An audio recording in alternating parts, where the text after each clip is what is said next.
Hello, hello. How are you on this Wednesday? This Wednesday that started out to be a pretty mild, nice morning, and now I was just outside with my dogs and it's kind of sleety and cold. So we're going through it these days, aren't we? But I hope you're doing well. Thank you for joining in today. This is an episode of The Unconditioned Life. We're going to talk about anxiety. We're going to talk about the nervous system, how that relates to health. So I appreciate you joining in wherever it is that you are. This is streaming on YouTube. It's streaming in multiple places on social media. So if you're watching today live, please say hello. Or if you watch the replay later, it always makes me happy. And I do go back and check the comments. And if I can read your comments, I'll respond as we're chatting. If I don't see them, because not all the places is, hey, Carol. Yeah, oh, it's raining in Chicago. So Carol says, hi, it's raining in Chicago. It started out to be a nice morning. I don't know what happened. But anyway, I usually have my turquoise mug, but I grabbed this mug because I wanted you all to see it. Can you see that? It says, love more, worry less. I thought, oh, that's an appropriate mug for today's conversation, worry less, right? So we're going to talk about anxiety and the nervous system today. So thank you for joining in. My name is Linda Downey, and hey, Michelle. Oh, Michelle, good. I just responded to you in Messenger. So who I am is I'm a functional health practitioner and a transformation coach. I've been in transformational coaching since the 1990s, and I've been in health and wellness even longer than that, probably for 37 years now. And I've really combined both of those, the health part because of my own health issues in my family, autoimmune disease, was very, very important to me. And I was very passionate about health and wellness. And now what's so amazing is that we're really seeing in our current scientific research the connection between how we think and live our life and our health. I think for many, many years, the way that our culture anyway looks at the body is it's kind of separate from how we think and feel. And so we've just addressed our physical body. And if you get an illness, then you're you and you got an illness. But really, whatever illness you have is an expression in your physical body of how your nervous system is working and how your thoughts and feelings are predominantly leading your life. And then it shows up in your physical body. So if that's a new thought for you, if that's like, wow, I never heard that before, chew on it and let me know what you think. Does it resonate? Does it seem weird? If it's not a new thought and you've been hearing that around and about, or maybe it's the perspective that you do really choose to live your life by, I would love to know that too. So it is the way. There's a lot of research. I think Southeastern Medical Center has identified and works with cellular memories. Those are memories that are stuck in our bodies at a cellular level. A lot of energy work. And the energy really is determined by our nervous system. So let's dive into exactly the topic that I said we would go into today, which is anxiety and the nervous system. So before we do that, I just want to give you an overview of your nervous system, because if you understand how it works pretty well, this will make a lot more sense to you. So think of your nervous system as like the chief operating officer of a company, right? Or a building. Let's say your company, your job, corporate job in a building, and the COO is in charge of how the company runs. And I'm also going to say facilities, how the building runs, right? The plumbing, the lights. So the facilities and how the company runs, what decisions are being made. Are we going to put our money over here in this campaign? Or are we going to put our money here? So the COO, the chief operating officer, would make all of those decisions. In your physical body, the nervous system makes all those decisions. So the nervous system decides where your resources are going to go, what's going to get turned on, what's going to get shut off, what needs to take priority, like that, okay? The way that it's designed to work, the way that we are really meant to work, is actually magnificent. You know, God knew what he was doing. He didn't mess it up. We have a very magnificent and a very capable design. And when I say capable, I mean capable of dealing with life's challenges. And I also mean capable of healing what we come up against in our world. So bacteria, viruses, toxins, we are capable of handling those if the system is working the way it's meant to work. If it's not, then all kinds of problems show up. And again, that's a nervous system thing. And when our nervous system is triggered to a place that doesn't serve us, that's when we're in anxiety, when we're feeling anxiety and worry all the time. So you have this operating system, and there's two branches, okay? So the COO is the nervous system. He's going to have two managers working for him. Let's say I'm going to use two different, John and Robert. So I don't say John and Jim and then mess it up. Okay, John and Robert. John is in charge of running everything when things are going good. So when there's plenty of business flowing in, there's plenty of finances and resources, the building is all been checked and cleared and everything's up to date and good, John's in charge. When something happens, like out in the environment, there's a storm and now the building's been hit, or something happens in marketing and we need to put a whole bunch of money somewhere else, that a campaign didn't go well, whatever it is. Now Robert's in charge. And so all the resources go to Robert. And Robert's job is, let me handle this dilemma. Let me handle this problem. And so what Robert does is takes away resources that he thinks are not important at the time. The bigger importance is to fix the hole in the roof from the hurricane, or the bigger importance is to stop the money going out in a campaign that didn't work, like that, right? In your body, you have John's branch would be the parasympathetic branch of your nervous system. That's the branch that works when things are good.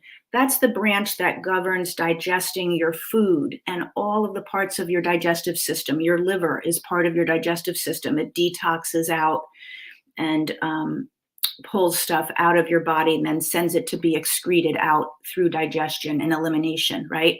Your endocrine system, those are your hormones. So reproducing, having healthy babies, also having balanced hormones, which helps our metabolism, having headaches, everything in our body, right? The hormonal system. So John is in charge of that. The parasympathetic part of the nervous system is in charge of that. And when everything's running the way it's meant to, everybody gets what they need. So I just named a couple of the systems, but the immune system, that's a critical one. The immune system. And what happens is all of the cells in the system are open and receiving light. This is now going back to energy, which I mentioned at the beginning of the conversation. We are beings of energy. We are beings of light. That's why we cannot live on a planet that doesn't have a sun. The sun gives our physical bodies, our cells, light information, and the cells are open and receiving it. And when they receive the light information, they will do what they need to do. They will function. Your immune system will function. Your cells will get rid of their waste products, right? That's what they're meant to do. Open and full of light. This is important. Okay. I'm not just mentioning it for whatever. It's actually important, and you'll see why. So, and this is where my training as a functional health practitioner, like when I really went back to, I was diagnosed with 4 autoimmune conditions, 4, okay, not 1, 4, starting in my 20s. I don't have any symptoms of any autoimmune conditions now.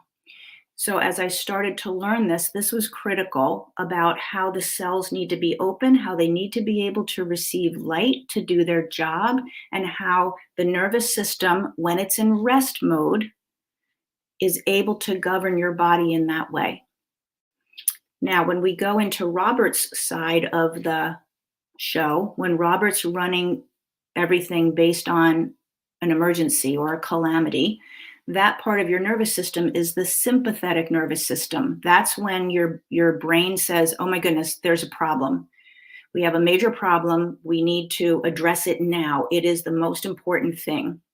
So now the parasympathetic branch shuts down, the sympathetic branch turns on. And when that turns on, all of those other systems that were receiving the resources of the company don't get their resources anymore. There's no more budget in all the different departments. There's no resources. So digestion slows down, stops, gets inhibited. We're not digesting our food well, which shows up as constipation, bloating, gas, out of balance bacteria. We're not absorbing our nutrients out of the food. So now we have nutrient deficiencies and fatigue and all those other things. The endocrine system gets disrupted. When we're producing cortisol, when Robert takes over, when the sympathetic nervous branch kicks in, cortisol goes up.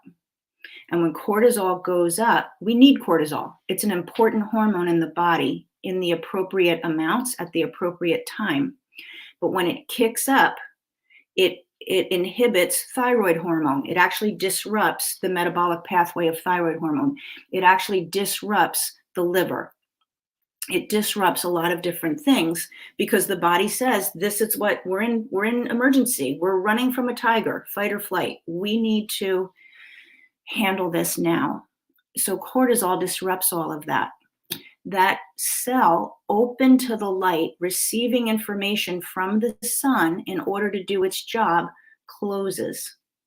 So the cell, it's called cell danger response. It's a biological response, CDR, cell danger response. It's been recognized for many years. A cellular biologist in California, I think, really is the one who identified it. The mitochondria, which is where your powerhouse is in your cells, actually I picture like a submarine, like going for a dive, like we're diving and everything batten the hatches, like everything seals up, closes, and they go down for a dive. That's what I picture. Like the cells just close off to the light. And when that goes on for a long enough period of time, when the systems are not getting their sources, the immune system says, okay, I'm not going to fight this virus and this bacteria right now because you need resources to handle this hole in the roof or whatever it is you're dealing with, to handle the fight or flight response that you're in. So the immune system stops working. And now things that enter our body or that we're exposed to have an opportunity. They have an opportunity to multiply. They have an opportunity to take over. Whether it's toxins that are going into our brain, contributing to neurological diseases, right? If it's cancer cells, the way that God designed our immune system, if we are in the parasympathetic nervous system, if we are in John's side of the equation, most of the time, the body is repairing and handling and finding those toxins and clearing out those cancer cells. Oh, here's a real problem. Let me go handle that. And then we go back. That's how we're meant to work. When we stay in chronic anxiety, there's a couple of reasons for that. But when we stay there, we cannot heal. So let me go into the reasons why that is. Actually, before I do that, the last thing I want to say about the cells and the light is when we go in for medical tests, whether it's an MRI or a CAT scan or a PET scan, what they see on those scans and in those tests are dark spots. That's not a coincidence. When they see something, an area, it's dark here. We need to take a look at this further. It's an absence of light. Because when the cells are open and receiving the light and doing their job with all the resources they need, there's light and there's an absence of disease. When we see dark spots, it's because those cells have stayed closed, have not been receiving the light, the resources that they need, have not been doing their job, and now things have built up. It might be cancer cells, it might be a non-malignant tumor, it might be something else, right? But what we see, if it's inflammation or if it's a buildup of cells. What's shown on the tests is a dark spot. And that's, again, not a coincidence. It's the absence of light. So when we stay in chronic anxiety, there's a couple of reasons why that is. The first thing is our brain is really designed to protect us. So it's looking for a problem. That's its role, right? Let me make sure I protect. If you had things very early in your life that showed up as problems, whether it was messaging from your parents, no, don't touch that. Nope, that's not safe. No, whatever. Or a lot of anger in your house, whatever it was, that your brain, your tiny little 1-year-old, 2-year-old, 4-year-old brain noticed and focused on, there's a problem that I need to protect myself from. It might be a problem like I need to protect myself from other people in the house. It might be just the messaging in the house that the world is not safe, whatever it is. But the brain starts to get that and starts to go down and develop neural pathways that keep seeing the problems. But now you see a problem where you shut down operation and you hand everything over to Robert and the sympathetic nervous system. You shut down the immune system and the digestive system when you get an email. That's not a life-threatening problem. You open your checkbook, you look in your bank account, everything shuts down, anxiety kicks up. So we are so trained into neural pathways that automatically see a problem when there really is no problem. It's certainly not life-threatening. Even if it was something like, let's just say something like finances, like you get a thing in the mail and you've been late on your mortgage and the bank is going to start foreclosure. Even that is not life-threatening because there's not a man at your door with a knife holding the notification. It's something you got in your email or in the mail. So there's time to deal with it. There's time to figure out a solution. But what we do, what our nervous system does is, oh my God, this is terrible, goes into panic mode. And when you're in panic mode, not only are you shutting everything off from the systems of your body, like the immune system and the digestive system, but you're also shutting off the parts of your brain that will figure out solutions, problem solving, the parts of your brain that are creative, the parts of your brain that communicate well. You completely go into reactive, we call it reptilian brain. You go into that part of the brain and there's no reason to because your life is not threatened. And if you could actually stay in the part of your nervous system with normal functioning, you could figure it out. And you have the 6 weeks until the bank is actually going to foreclose, or even the 10 days, but you could figure it out. You could come up with, what do I need to do here? What makes the most sense for me? What do I need to communicate? But you can't do that when you're in reaction. And we take everything. This is one of the biggest reasons why, as a culture, you look around, there's so much health issues. The Center for Disease Control, the CDC, says that 80% of all disease has a root cause of stress. Now, the people in the medical universities that are studying it actually say it's more like 95% of all disease, neurological, autoimmune, cancers, any chronic health issues. 95%, the main root cause is stress. And if you've heard the main root cause is inflammation, that's true. Stress causes inflammation because when the body recognizes there a problem, it sends out those soldiers to fight the problem. When you have a cut, you get inflamed, right? It gets red and swollen. That's what's happening in your body, in your blood vessels, in your tissues when you're staying chronically stressed. So, number one, we develop patterns of thinking when we're very, very young. And now those patterns are really set.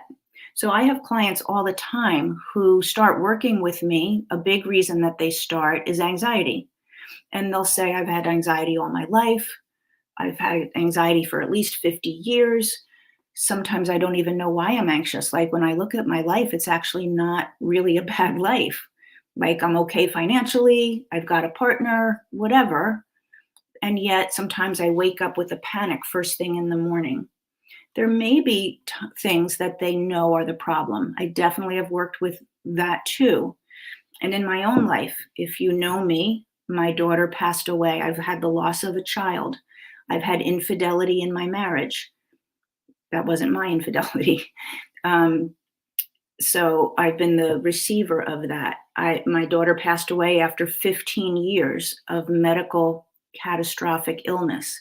So I have also lived in the moment of circumstances that would cause high levels of anxiety. It doesn't matter whether you can identify the thing or whether you don't really know why you're anxious.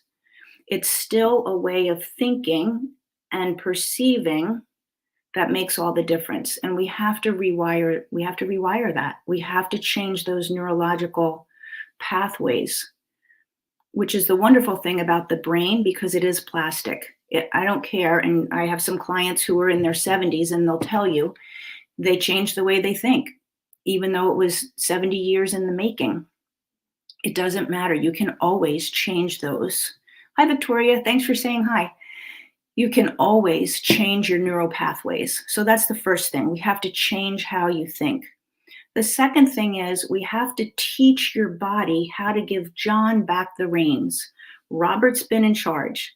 The sympathetic nervous system has been running the show. Vroom, vroom, vroom. Fight or flight automatically.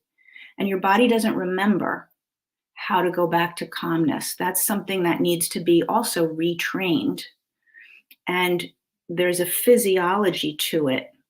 So the energy, if you remember, I mentioned energy when we first started, and I'm also now going to tie it back to the light in the cells. Light has a frequency, right? It's an energy frequency.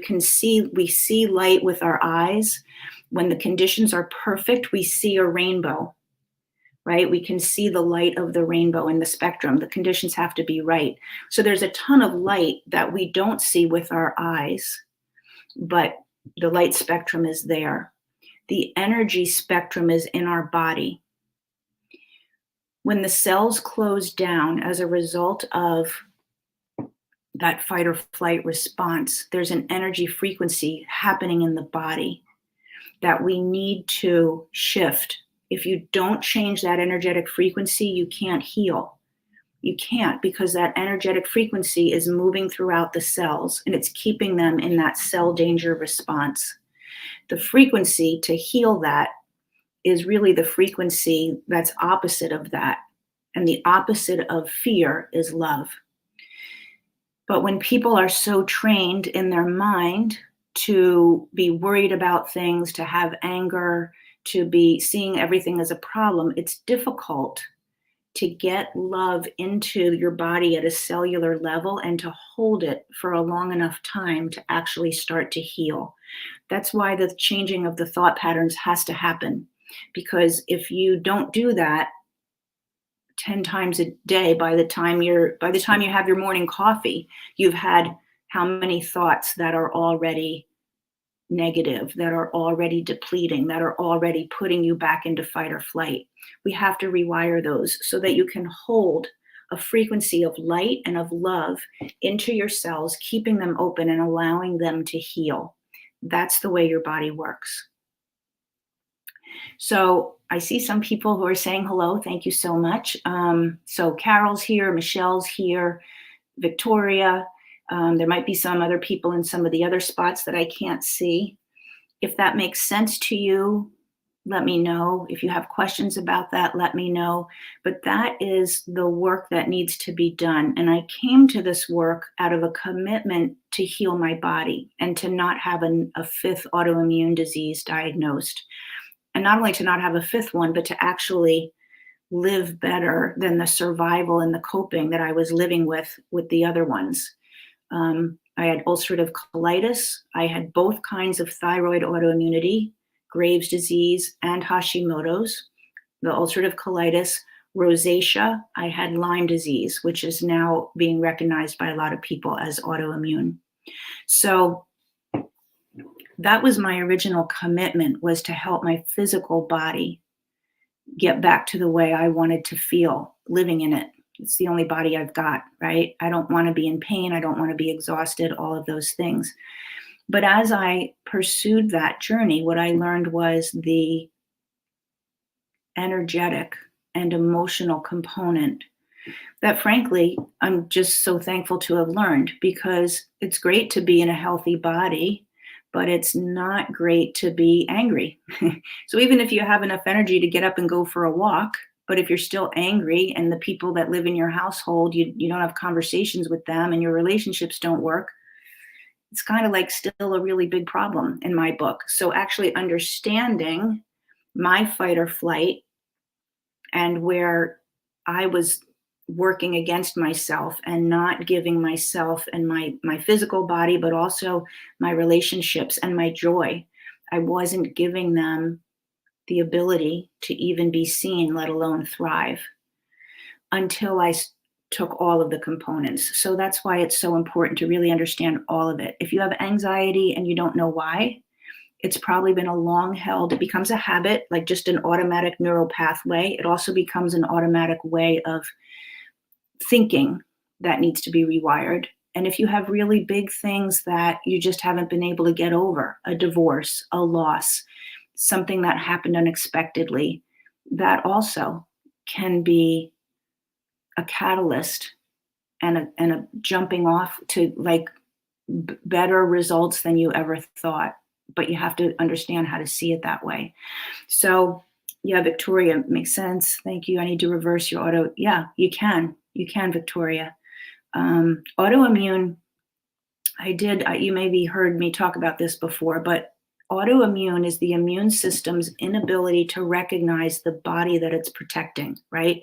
The immune system is meant to do what it does, and then it goes haywire. It goes haywire because our nervous system is haywire, and then the immune system's not getting the appropriate messages. But also from a spiritual level, when we have lived in that place, so dysregulated, so shut away from light and love and the truth of ourselves, being in anger, being in resentment, being in fear, that's not how God meant for us to live, that we also don't recognize ourselves. So the immune system doesn't recognize our body, and spiritually, we are not recognizing the truth of who we are. That's what's happening. So that's the work that we do. I've kind of revamped. I have my signature program, Return, Restore, Renew, and I've revamped it a bit. I've enhanced it a bit, and I'm opening up that newer revised version in March. And I'm going to have some, I think, pretty cool bonuses. Every year, once a year, I do something that just lights up my heart. Last year, I sent an email out. It was around in the springtime. And I said, I'm going to take 5 people and work with the first 5 people to respond to me and just pay whatever you want. That was last year's. So, and 5 people did, and that was wonderful. So, and they paid whatever they could. There was it could have been $10. I didn't care. I had COVID. I was recovering through my COVID, and I was laying in bed one day thinking, and the thought just came to me, just do that. People need help. So I did. And that was the thing for last year. This year, as I'm revamping that particular program, and I decided, what am I going to do this year? What feels good this year? So this year I am doing this new program it's called Return to You. It's just a little bit of a different name, Return to You. And it is, as I said, enhanced from the last program. But the way that I want to offer it is I want to offer 4 people who decide to enroll in that 1 year of spiritual healing with me beyond the end of that program. So that program is 12 weeks. For the first 4 people who say that they want to participate and do that, I'm going to continue to work with you for a year. on healing the spiritual part of ourselves that contributes to us feeling the fear and the anger and staying in fight or flight.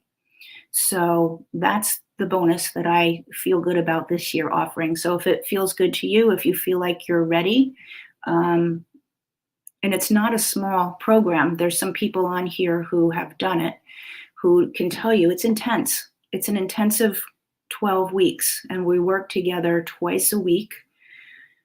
They're recorded if you can't make it, but it's an intense program, and we go deep because that's what it takes to heal. But if you think you're ready and that's what you're looking to do for yourself, then just let me know and I'll give you the further details.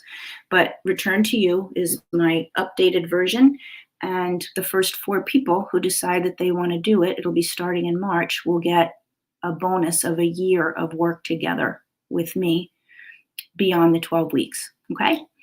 All right. So I will see you on the next live. And thank you so much for tuning in. Again, this is an episode of The Unconditioned Life, which is my podcast. And you can catch all of the previous episodes if you go anywhere you listen to podcasts.